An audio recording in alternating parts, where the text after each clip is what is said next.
Hello, today we are here to discuss Hippocrates, the latest from Game Brewer Games. This is a 2022 release, but before we get into it, make sure you hit the subscribe button and the notification button over there so you can follow along with all of our exploits and hijinks as we go through the world of gaming. This game is a 2022 release, as I mentioned. It plays 1 to 4 players. 90 to 120 minutes is the average length. That's about right, I think. That's about what we took. I mean, we were learning it, but it was still... Yeah. Age 12 and up, probably also correct for this. I don't... It's not that complex, but there is a lot of iconography and just the concepts of the strategy in it. Board Game Geek currently gives it a rating of 6.9 and a rank of 4350. It's designed by Elaine Orban. Art is by Laura Bevan. It's published again by Game Brewer Games. Now, this was the Kickstarter Deluxe version, and its price point was 69 euros. That's with cardboard money. Now, I bought the metal money to go with it, and that was an additional 20 euros. So roughly 89 euros. I'm not sure what the translation is today. Almost 1 to 1, right? Yeah. So about 90, 95 bucks. Then, of course, shipping. The MSRP for the retail version, which the differences really in that are you get a smaller board and you don't get the insert that's for the inlays. Also, the wooden bits are not screen printed. That's really the only differences. And the player boards are paper in the retail. Really? Yeah. So the retail one is MSRP of $70. The Card House has it for $49.99. That's the cheapest I saw. Miniature Market's got it listed for $56. So I believe it's all pre-order. I don't think it's released yet, but it should be releasing soon. So with that said, let's discuss the quality of the components, what you get. So it's a mixed bag, in my opinion. You've got the way oversized board. This board is almost to the point where it's unplayable on a standard table. It's so big. It really they could have cut out the middle section, and I think it would have been fine. It would have been large enough and still been more functional. Now we just use the middle section to store all of our bits. But this is almost. They say it's a 2 to 4 player game. It really is designed around 4 players. On this table, there's no way we could have played 4 players. We would have had to play this on the pool table. And I'm thinking of the long tables at the conventions and such. I'm not sure how you would even play this on that table because the width of it is probably going to take the entire table. Yeah. And then the length, you've got to have an area to build your kind of pattern with your physicians and your patients, and those may stay out for a while. So it's going to be tough to fit this on a long table even. Right. So there's not really a good table designed for this. Now, if you have, one of the professionally made gaming tables that is pretty large, this would probably fit okay, but even then you might have trouble if it's an inlaid one. Yeah, because you're going to need that real estate space because your physicians and your patients, they end up having to link like this. So you can end up with these daisy chains. It's kind of like if you ever play dominoes, and they're just kind of fitting together like that. And so when you get started, you really don't know where it's going to go. Right. So you end up needing, I know I probably at one point needed close to 2 square feet to just for the daisy chain that as it laid out, and we end up having it's designed so that you can't leave everything on the table. But by the end of the game, you would have needed 3 or 4 square feet per person for everything that would have been there to just if you're interested in seeing the shape you did. So we ended up having to kind of adjust in the middle, and when we didn't need a section of basically pulling it off and returning it to the box, you had room to continue. So, like I said, Mondo real estate to play this game. Honestly, I think the oversized board was probably a bad decision in this case. Even though I like the looks of it, it looks beautiful. Really, but we'll get into the theme with that. As far as the other components, what the outstanding piece of this is clearly the potions. They shine. There are 3 different models, and they are 3 different colors, but the light just looks beautiful shining through them. Yeah. They're plastic, but they're supposed to look like glass, and they look really beautiful. The metal coins, if you add those on, are pretty nice. They're a little thin on the ones, but they look really nice and feel nice. The cardboard, unfortunately, none of it is got any kind of linen finish, and it's very shiny, glossy. And when I was punching the boards, a couple of them wanted to tear at the edges. They weren't. It almost looked like a starter level Kickstarter. It was a little better quality than what you would get in one of the really glossy starter level Kickstarters. I was very disappointed in the cardboard, and there was a lot of cardboard in this. There were 11 sheets that I had to punch of cardboard, and that's because most of that, I'd say most of it was the pieces, but then you had several that was the assembly of the art project, I call it, of putting together the insert for the box, which, the insert of the box, it looks nice, but I don't think it's going to hold up very well. They're taking all these pieces in and out. They're good thickness, but one problem they had was the punch board, and I don't like when they do this. They put the letter and numbering on how to assemble it on the actual part you throw away. So some of the pieces have it, like this one has it on the bottom, but most of the pieces, it was on the edging, so you can't, once you've punched it, like I did, I punch everything first. And then you don't know which pieces are what. So you had to go. I had to keep going back and matching them up with the insert that because I hadn't thrown it away, thankfully. But trying to match it up to make sure I had the right piece for which component, because each one of these assembled differently. The other thing for my OCD-ness that was a problem is they got this one piece was already inserted in the box, and it's printed upside down compared to all the other tiles. So the tiles are, they on the backs have a pattern on them, and it's supposed to, I think it's practical to try to match the patterns. I just stick them in, which also bugs me because they have a pattern on them, but they're two-sided and they have different patterns. I'm not even sure how you're supposed to match them up. I'm just sticking them in slots where they fit. But yeah, it really threw me off. But they did put them on the cardboard in the sections what goes in them, which is nice. But they had 2 boxes that were completely empty. So I'm assuming this is for the expansion, because there's an expansion for this releasing, coming to Kickstarter later this year. So I just don't think this is going to hold up. That's my concern. If you really want to, you could take some, you could, I guess, glue these boxes. Yeah. And really careful about keeping them square while you're doing it. That might help them, but just the in and out. This is cardboard, which means paper, which means it's going to get scrubbed and it's going to get bent, and edges are going to fray. Yeah, this would have been much better using like a game trays or some kind of insert. If you're paying for a deluxe anyway, I expect something better than cardboard. So I was a little disappointed in the insert. Apart from that, now let's talk about the wood. You get these player pieces that are like pillars. You get markers that are screen printed, which again in the retail will not be screen printed. You've got your score markers have the swirly that matches the scoreboard down here.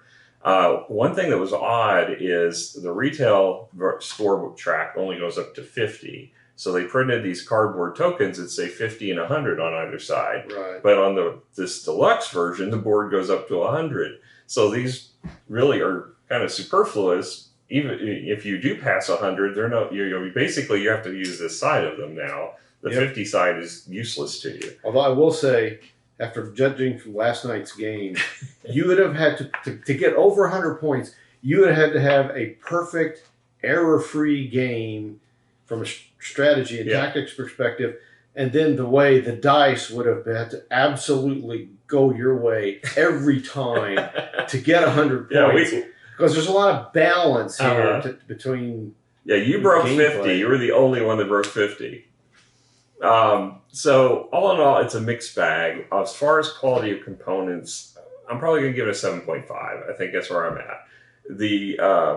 some of them, like the bottles, are amazing. I like the screen printing. Oh, we didn't mention the dice. So the dice are cool looking, but they are different sizes. They're not all the standard size, and they're not. It should be a perfect cube, and they're not. Yeah, they're not. They're off. I mean, it's less than a millimeter in differences. Mm-hmm. But I don't know that it doesn't really is going to affect gameplay. I'm not interested in throwing them 500 times and doing a randomized trial to see what comes up.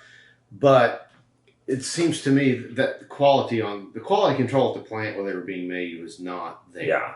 Yeah. They should be the same size. They should be perfect cubes within a few microns, and they're not. No, they are definitely not, and they're not very heavy. They're very light dice. So. Yeah, all in all, I'm 7.5, I think. I think that's generous. Okay. I think the coins, But again, I think coins if you took don't away come the with metal it. coins and you went with the cardboard coins, I lean maybe into the 6.5 range. I think. Mm-hmm. Now that you mentioned it, because the coins are an add-on. The coins were an add-on. I think that they could have done a lot. A linen finish could have. Linen finish would have made things a lot better. Doing a little better job with these dice. These are going to fray. I mean, this is not a game.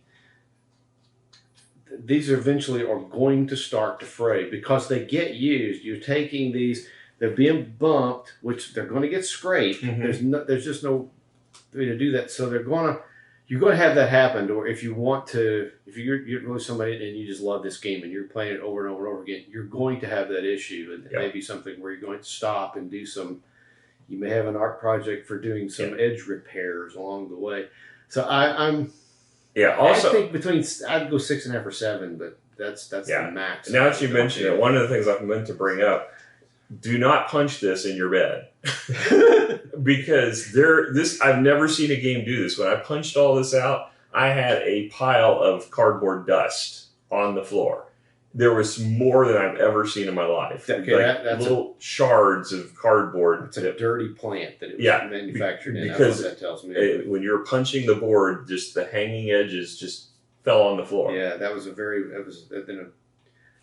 having understanding a little bit about manufacturing, then you had a poorly ventilated, not kept tidy plant than where the printing and punching was going on. So make sure when you punch it, you're on a surface that you can clean up easily because it was a mess. I've not seen that with any other game. Neither have I. I mean, you're always going to have some. I mean, it's the nature of the beast. You're dealing with paper. Mm-hmm. You're dealing with paper, glue, compressed paper. You're always going to get the little slivers. That's just part of it. But to have clouds of dust. It wasn't clouds. It was just a lot of it on the table that ended up on the floor.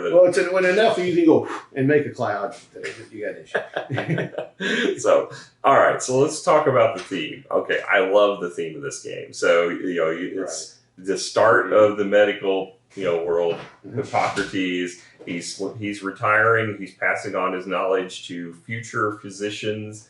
And you've got a whole slew of patients coming in with different ailments. You've got 3 different medications that you're using to try to heal them. And so you're luring patients into your facility. You've got a kind of a triage room, an emergency room, and then Hades they go off to if you don't cure them fast enough. I love this. It's very thematic. All the art is beautiful. The player board art is amazing. Yes. When you look at this, it's an impressive sight on the table. That's for sure. It takes up the whole table, but it's an impressive sight. I love the building in the background of the art. It serves almost no purpose to the game, but it's beautiful. And it does have little markings on it that's hard to see, but you can see where the tiles go. But I do like that the banners, not the banners, but the pillars have the pictures of the different classes of regions, I think it is, for where the people go, the physicians. So that was really cool. So laying it out on the board, it was very easy to see where things went. So it was very functional, but it's just huge. The iconography, I'm sure that the iconography is very useful. Mm-hmm. Yeah, you look at the game, it's visually appealing, it's very graphically intensive, but I think the beauty of that is it makes it makes it very easy to grasp. Even somebody that was illiterate could play this game because they just need to understand a few numbers and then how to match up everything. So that I think was good. Plus the rule book itself, very picture heavy. But there were no cheat sheets, which we'll get to in the rules more. But once you get the concept of this, you really don't need them that much. That's true. I would say my only real grievance with it was that the colors, red and black, that differentiate cost versus gain, they're so dark, it's hard to tell in low lighting the difference between the red and the black. Yeah. And if you have color blindness or issues, you're going to really have troubles with this game because the red and black is very, very close. They could have like put instead of maybe just the number of the negative ones for the reds when it's kind of works against you, a different font maybe, or put it in a put it in a white on a red block. Yeah, something to differentiate more. That makes it obviously visually differentiated without the color. That would have made a big difference because we were continually looking over and you could see squinting. Is that a red or a black number? Yeah. Once you got used to the game, you didn't really need it too much because again, you knew which one it was. And it's kind of almost by where it's at physically in this 6x3 matrix. Kind of would then tell you, okay, it's negative in that column, it's positive in the column, it's negative in this row, and so once you went through a few rounds of it, it would start to click without too much trouble.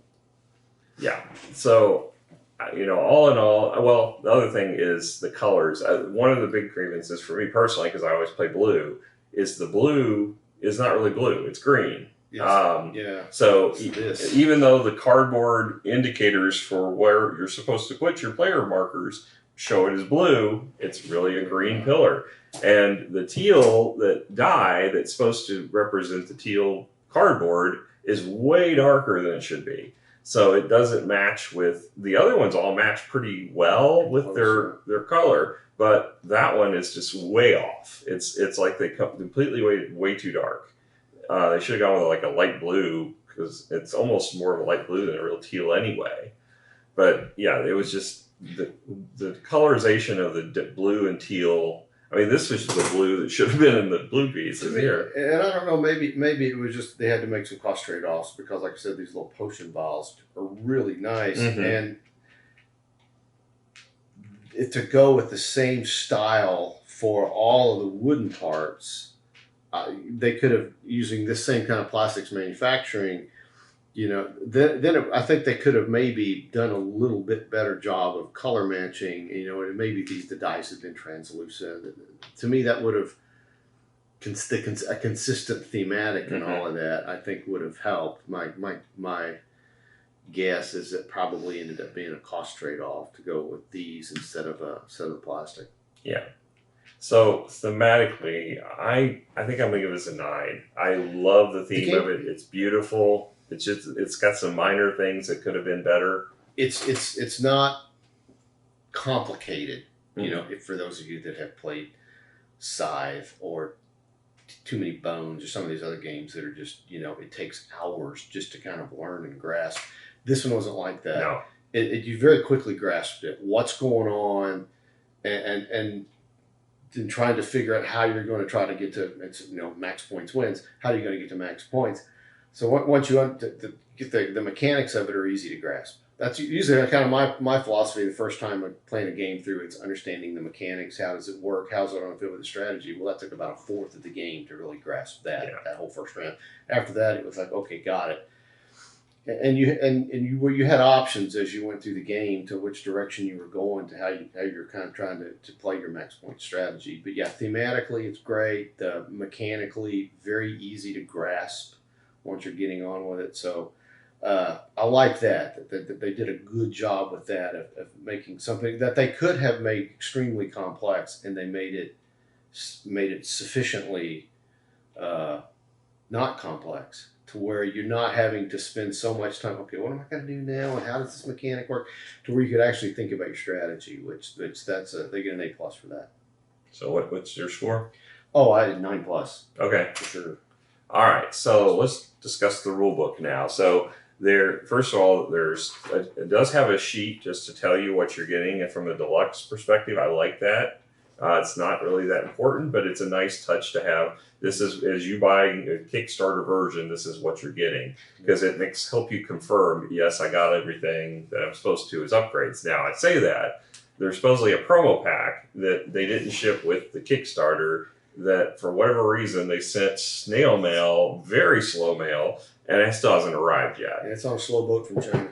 Well, in this case, it's coming in the mail, which is on a slow boat from China. Yeah, probably, literally. But the rule book is very nice. It's got a full page cover.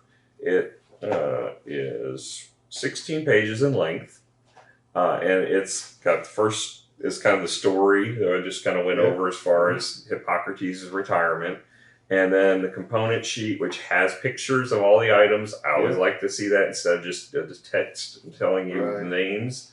Then they have the setup. Setup was very well done. It's got lettering and numbering to make it clear what sections do what. The only thing that was about this on the rulebook is the rulebook is designed for the retail version. So the pictures are of the board for the retail. So like the score track goes up to 100. This one only goes up to 50, and certain things are not in the same exactly the same spot. There. But all in all, it's still a pretty good rule book from the setup. Then you go into the gameplay. They have nice bolded teal sections to differentiate your areas you're reading. It was laid out in a good order. The only thing which is going to be really a gameplay thing, in order to play this game it's really set up for a 4-player game. No matter how many players you have, it's designed for a 4-player game. Right. And that was, when we get to gameplay, we'll talk about that more. But every section of the rule book has, if playing less than 4 players, this is what you have to do. If ever playing, and it almost stopped me from playing it outright, because anytime I have less than, if I see that you have to alter the game in some way to play a game, I generally don't want to review it until I've played it the way it's really designed, because 2-player it's notoriously bad for that most games, because you get in there and they'll say, this is a game and it's 2 to 5 players or whatever, and then you get in there and it's like, in order to play 2 players you have to apply all these other changes and rules to it, and it's like, it would have seemed a bit random. Yes. This game playing with just 2 people, playing with 3 people, it kind of. Okay, I get it. Yeah. But once you've run through it a few times, you kind of get what's going on. That it kind of adds some limitation. Yeah. With just playing with the one dummy, if you will. Yeah. In this case, we had 4 players. We had 3, so we had 1 dummy player that basically restricted your access. Right. And if you played 2 players, you'd have 2 dummies. That would be an administrative chore, I think. I don't know if I'd ever want to play this 2 player. Yeah, I would not recommend playing this game with 2 people. That would be a struggle trying to keep up with the 2 dummies in the game. That's one grievance I got with the gameplay, which we'll get to in a minute. As far as the rest of it, for some reason they have a whole section in teal called out for the assistants. It's the only section like that in the book. I don't understand why they did that. But I guess they wanted to make sure you understood the function of the assistants. They're really not that complex. And it's not that complicated, folks. Yeah. No, I guess they have a little section for hiring your option doctors. But the game itself is pretty simple. Like I said, it's only a 16-page rule book, and 1 page of that is iconography. It's on the back of the book. It's kind of useful early in the game, but mostly it's for the tiles, the bonus tiles that you can get, which they call knowledge tiles. That's really the only place where we ever had to reference it. The scoring, they got a full page of scoring. So gameplay of this is actually only like 8 of the pages. So it's not hard to learn. This looks a lot more complex than it really is. It's a very...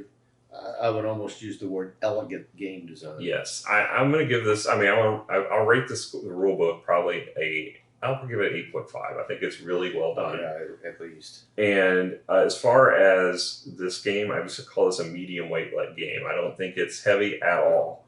It looks intimidating at first when you're getting all the pieces out, but in the end, it's a very simplistic learn. But there's a meaty strategy to it. Yeah, exactly. It's like I said, it's easy to, like chess, easy to learn, difficult to master. Yep. So let's talk about the gameplay now. So in this game, you've got pillars that represent your action selection, if you will. You've got a track at the top, which is your reputation track. At the beginning of the game, everybody's in the middle of that track. I guess that was the one thing, that a grievance I had to set up, is they didn't really make it clear where you started on that. Yeah. And the picture in the rule book was unfortunately divided right on the bend. So if you didn't look really close, you couldn't tell that all the tokens were right in the center of the board. Right. So it says put them on the starter circle. Well, what is the starter circle? So that wasn't one grievance in the book. But we figured it out. Finally noticed the tokens all gathered in the middle. So basically that represents a scale that you're going to go up or down, and you'll go down a lot. But it's basically represents the cost you have to pay to your physicians throughout the game, which we'll get into. All right, so you take your turns in phases. So first phase is basically attracting patients to your hospital, I guess you'd call it. So whoever the first player is, based upon the most left of the pillars, is going to roll the dice, and then there's going to be tiles, these patient tiles in each of the spaces. But you're going to then you have the choice, and once you roll them, you assign them to the number of pips that matches the die. And you can then select from which column you want to go to. There's 2 dots here, one representing turn order from the previous selection, and one representing the pillar or the tiles column you're choosing. So, if you're yellow, you could come and say, okay, I want this red tile, I'm going to go here. You then get the benefit or cost that's below the tile, and you take the tile and add it to the top portion of your hospital. It's kind of like I said, the triage center. There's information on the tile, which we'll get to in a minute, but you don't do anything with that at this moment. Now, in some cases, in previous rounds, there might be coins on these, similar to what happens in Puerto Rico. If you don't select one of the actions, you put coins on it. Same thing here. So it can accumulate coins. If you get one of those tiles, you do get those coins immediately. Right. Now, the benefits you might get in the first column, they're always the same. 1 victory point, 1 coin, and 1 reputation. But on the other ones, they kind of change. As you go down, they get better benefits, but they also generally give you more penalty on reputation. Although there's one chart that gives you reputation, but it has penalty in coin. Yep. So you have to kind of choose what you're going after, not only from a tile perspective, but also from the cost perspective. Because there were several times I was flat broke. I couldn't pay a cost to gain reputation because I didn't have any coin. You'll find coin is a very scarce resource in this game. Everybody chooses their first tile, and then the new pillar order determines the next selection. You get 3 patients, but you're going to change order every patient. So whoever's now in first re-rolls the dice and relines them up. Now, in some cases, you may end up with dice pointing to empty sections, and that's fine. Those sections will have bonuses on the board that you get if you choose that die. Right. It's lesser than what you will get if you get a tile, but you also don't have to take a patient in. Yeah. So that was a perk I didn't take advantage of during the game, because patients, if you let them die and go to Hades, you're going to lose 3 victory points. It's the way I managed to win the game. They both were ahead of the other 2 players, Randy and the other 2 that were playing. When we did our final accounting, except for the last step, they were ahead of me, and then we did the final accounting, and I ended up in the lead. So I did take advantage of that. There was one time I did not take a patient, and as you're looking at the patients, that there's some of them take a lot. Yeah. Some of them can take up to 6 different individual I started my game with that to heal. Now, like for instance, this one takes 1 potion, gives you 1 victory point. This one takes 6, gives you 9. But potions cost. Yes, potions are hard to get. I mean, so you end up having to balance, because you have to think about, okay, yeah, that would count 9 VP if I did it. But if I don't, it's going to eventually count 3 VP against me. And so you can, but if you look, a lot of these, like this one is 4 VP takes 3 potions. Here's 1 VP takes 1 potion, 4 took 4 potions, 6 VP took 4 potions. So you kind of started to look at that. It's like, okay, so I'm balancing, because it's also, when you take that patient, there's a point in the game when it's going to pay your practice, and just at the right time. So so that's the thing too. You may skip taking a patient. Well, you skip taking a payment too. So you have to consider all of that. Yeah. And it becomes you're having to balance money. You're having to balance possible VP. You're having to balance number and variety of potion, the rewards that you're getting. Having to match a doctor, because some doctors don't do all 3 potions. Some only do 1. Some only do 2. So it's it's a balancing act all the way through. Yep. So the different benefits, you can get assistance tokens that you can use for purposes. You can get potions that are from the different varieties, blue, green, and purple. Mm-hmm. You can get coin. You can get reputation, gain or lose. So you want to choose the mix of what you need from the cost perspective, but you also want to choose the tile that's appropriate for you, like we mentioned.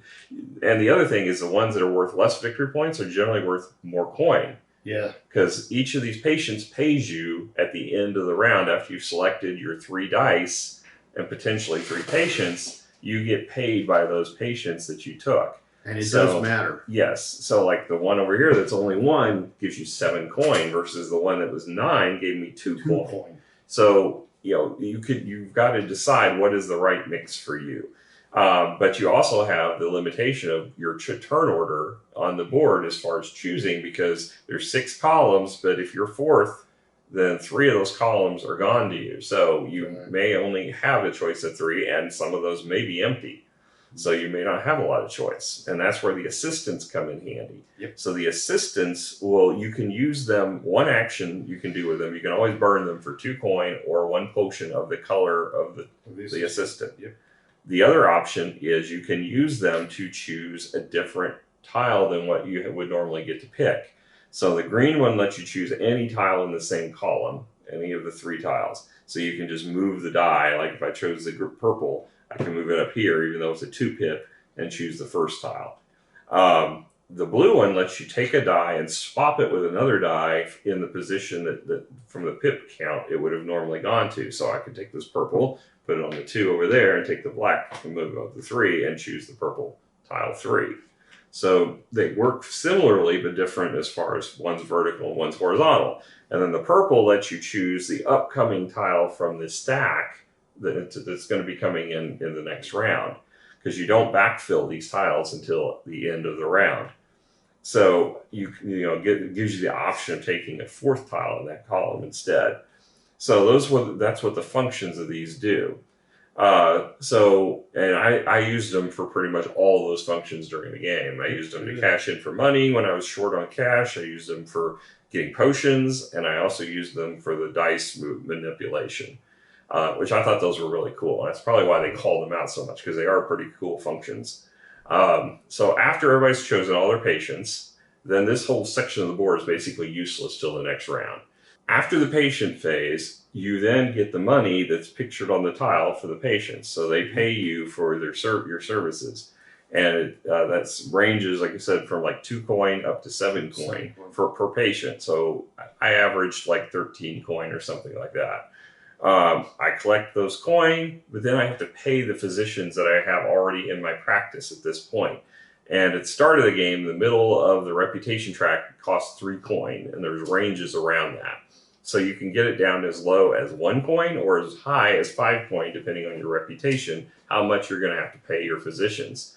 So that can really cost you a lot of money. So you want to make sure you don't go overboard and having a ton of patients in your employ at a given point in time, because you're going to be paying all your money out and you won't be able to do anything in this phase coming up, because this is where you need that money. So the top of the board is divided into 2 sections of physicians. Now this middle section, all the tiles are face down. You won't be able to see them. but you will see the medicine and the upcoming bonus tile. The top section, however, is in the clouds, and there's 4 different physicians available to you to put on retainer. So we use the reputation track from the highest reputation, which is furthest to the right, to the lowest. And if you're on top of another one, you have a higher reputation than the one below. And you go in and decide, do I want to recruit one of these physicians? If so, I put my retainer on them. I pay 2 coin up front, and I put the tile on top of them. That means I am intending to retain that physician. I may change my mind later, but at this point, I'm sacrificing 2 coin to say I want that physician. Everyone has the option to do that. You don't know what physicians are coming up yet at this point, so it's if I want to guarantee I've got a physician that I can afford that has the treatments that I need, then I will invest in these physicians. Then, after everybody's decided to either do that or pass, we flip all the physicians over in the middle of the board. You then have 6 different choices of physicians to look at, and you're going to then invest in a column of physician, medicine, and potentially bonus tile.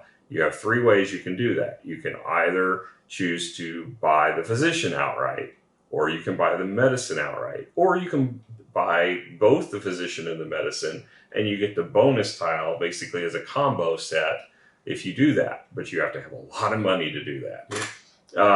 So you can, if you get you get the bonus tile. It gives you either immediate benefit or a once a game benefit if you spend the tile.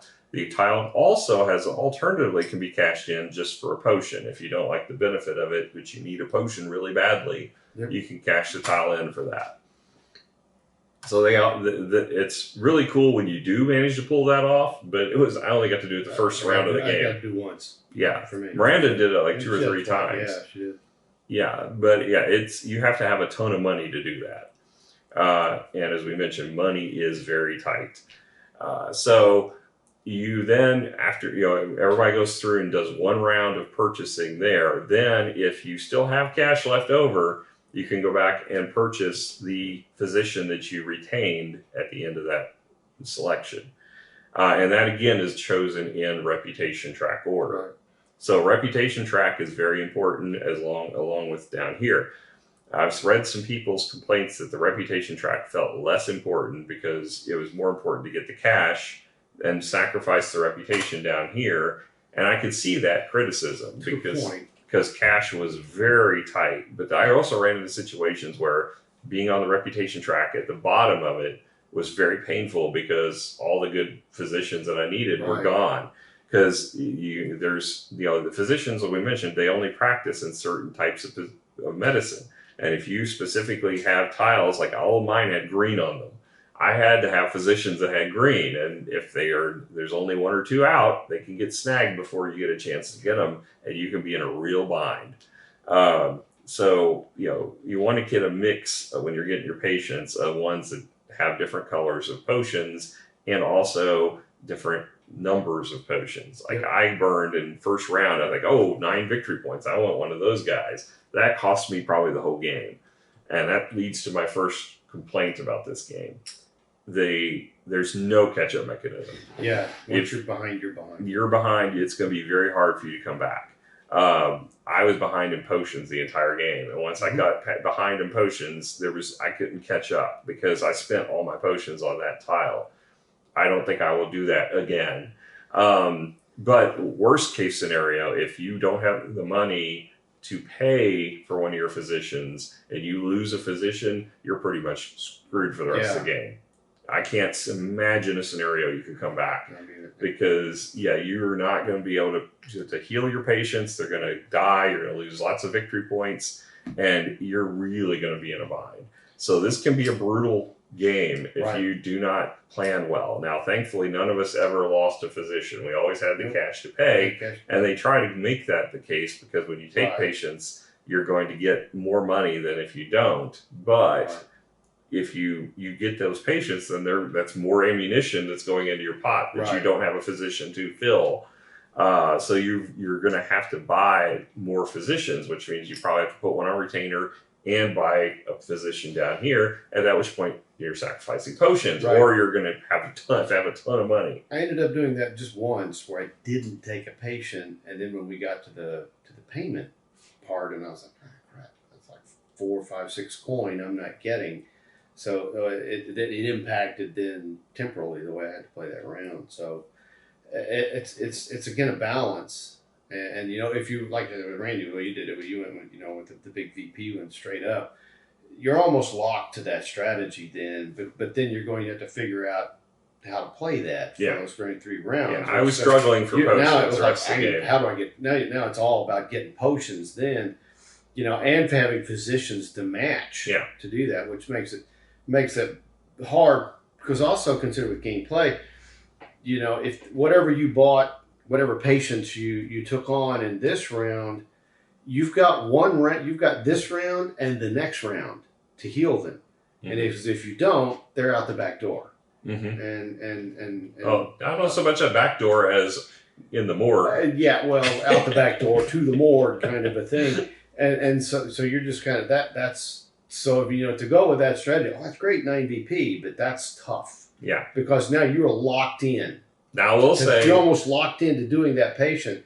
So it kind of would dictate your strategy for that round and the next round. Yeah, we'll say that we had the range of 7 points in score with 3 different strategies. So I don't think, you know, as long as you don't lose a physician, you're still going to get a good payout. I mean, I was leading most of the game as far as score goes because I got that early lead. And then you overstuffed your morgue. But then I overstuffed my morgue, exactly.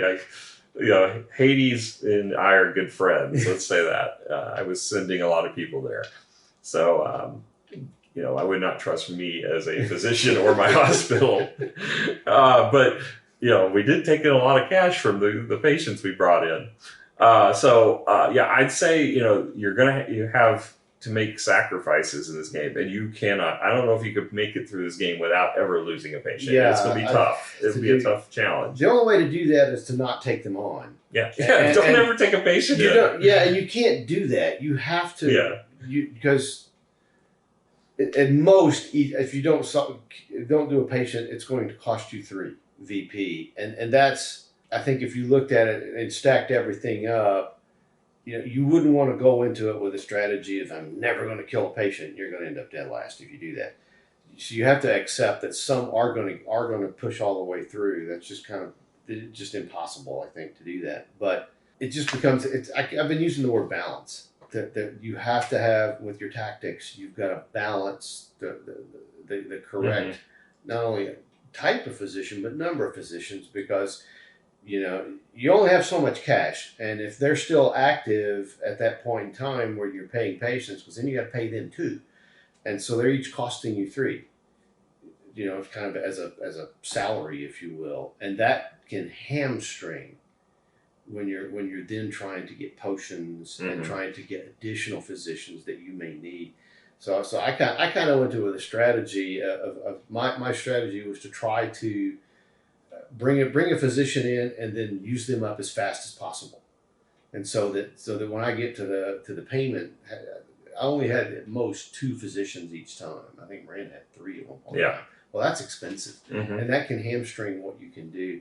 So, like I said, I just keep using the word balance. That's what the tactics. You have to balance the patients and the type of patients and the reward from the patients and the types of physicians and balancing cash and just finding that right range. And I guess I would also add, you know, as you get to that fourth and final round, there's a few tweaks in the rules, which allow, say you had a patient here in your ER that would have then shifted. Well, basically, any patient you don't heal here at the last round is counting against you. Yeah. But they give you an option in the last round to be able to just get give them medicine and send them out the door. Send them out the door. No, you don't get any reward from them, but you also don't get anything counted against you, and money is pointless in terms of final scoring. So you actually just buy the potions you need. You know, part of I think what helped me at the end of the game, I managed to finish clean. I had that last round, didn't kill anybody, and was told all of my physicians were all used up and off the board. All my patients, everything was gone. So that helped. and man, just kind of plotting all that out. So I ended up just buying all the potions that I needed in that last round to do that. And when we talk about the physicians, they each one have a specialty on the sides, and in order to clear out a physician, you have to complete a contract, basically, where you attach a patient to each of those intersections. Now, some of them will only have them on one or two sides, so you can fill that physician quickly. But if you manage to get a patient on each side and heal them, they get flipped over, and then at that point, that physician is complete. You get the victory points for the physician, and you remove the whole section from your board. And this is why it doesn't take up as much space as it could, because once you purge that off, you'll have more building space. But given, if you don't complete a physician, you could have this chain, as you mentioned earlier, extensively. But it's a neat concept. It's really a cool concept. Mechanically, I loved this game. I loved every mechanic in this game. I just think there's the money is tighter than it should be, I think, but it's still a lot of fun. Well, I don't know that it's tighter than it should be. It makes you have to consider. Yes. You can't just, you've got to consider your place as you go through this. Every one of them, because it builds. The patient builds to what you need for the physicians. Like I said, there's 3 different types of potions. Well, patients can only have 2 treating physicians. So you're going to have to find one of your physicians, perhaps both, they can sometimes have 2 potion specialties. So you're going to have any patient that's requiring all 3 types is going to require a physician that can do 2 types, and maybe another one that could do 1 type to do that. So it becomes very almost chess-like in trying to set up and figure out exactly which doctor you need, when you need them, and how you're going to do that, because you're trying to plot, okay, I want to use the stock up. Just a lot of thought has to go into that, and you're kind of trying to do that mental balance. Mm-hmm. But, it's got tile drafting, it's got resource management in the fact that you're managing your potions and your coin. It's got action selection. It's got, polyomino, if you will, with the whole assembly of your track with your physicians and your patients. All those are some of my favorite mechanics. It had everything I like about it in a game. I really enjoyed playing this game. And it's one that you're going to think about after you're done. What could I have done better? Yep. And it's always a sign of a good game. So all in all, as far as gameplay, I'm torn on this, because I think it got a lot of great things, but the 2 things, penalties against it, the fact that it's designed for 4 players exclusively, and if you play with less, you have to adapt to that 4-player. That's painful, especially if you want to play this 2-player. Now, there's a solo mode. We don't play solo, so I won't even go into that. But there's an automa mode for me? Yes. So it's 1 to 4 players really, but I only consider 2 to 4 because I don't even read the solo rules, because we just don't play solo. But the 2 to 4 is really a 4-player game. It's just with 2 dummy or 1 dummy player. And I don't like games when they do that. So that hurts. The other thing is you can just get knocked out of this game, basically, and still just be playing for an hour or 2 more, and knowing there's no way you're going to get you caught up because of losing a physician. I think that would be devastating. Yes, I agree. And that could be painful, too. So given those things, I'm probably giving this a 9, but I'm probably going to bring it down to an 8 because of that. Because I loved everything about this game while I was playing it, I got to say. I hear you. I would give it an 8.5 or 9 because I think that that possibility that just kind of sits there, looms of, if you don't have enough money at the right time, you're going to lose. You may lose a physician. Just it forces your brain, and you have to think about, what have I got to do to get this guy or gal used? I say used, retired, if you will, to where they're all of their healing ability is used up, because to get them out of the way so you can keep bringing in new. I think you almost have to kind of think about it with that idea of keeping your practice fresh, if you will, from a physician's perspective, realizing that at most you're going to bring in 2 physicians each time, and really I don't think you can afford to do that every time to bring in 2. So maybe one round two, the next round one, because it's just costs become too extreme. Mm-hmm. So there's just I keep coming back to that word balance. Yeah. So yeah, I mean, I struggled with this one because I enjoyed it so much playing it. I wanted to give it a higher score, but then the more I thought about it, I was like, this could go horribly wrong. I mean, it could. And I could see other people just not enjoying that. Right. So I want to be fair in sharing that because, yeah, we all had a blast playing this game. And if Miranda were here, I'm pretty sure she'd give this a 9 or better. She loved this game. I really enjoyed this game. I'm just concerned about those. That would suck the fun out of it. Having a physician that, and all of a sudden you lose them, and then you're stuck in the game to pay them for. Now what? Yeah, I mean, you'd lose a round. I cannot imagine there's any way of coming back. No. It would be devastating. So some of the criticisms I read were very similar to that. That they played it, they loved it the first time, and then it kind of went downhill whenever they started seeing some of the pitfalls that could happen. And I think that it makes perfect sense. And last night I was struggling to try to figure out, well, how am I going to rate this because of my enjoyment of the first game, of the first time we played this, and I'm thinking, how could this go bad? And then I'm like, it could definitely go bad if somebody lost their position, because there's no way of making up for that, I don't think. And it's really a mixed bag of whether you like that kind of game or not. Yeah. I like, it's very thematic in that, if my practice loses somebody, it's going to be devastating to the practice.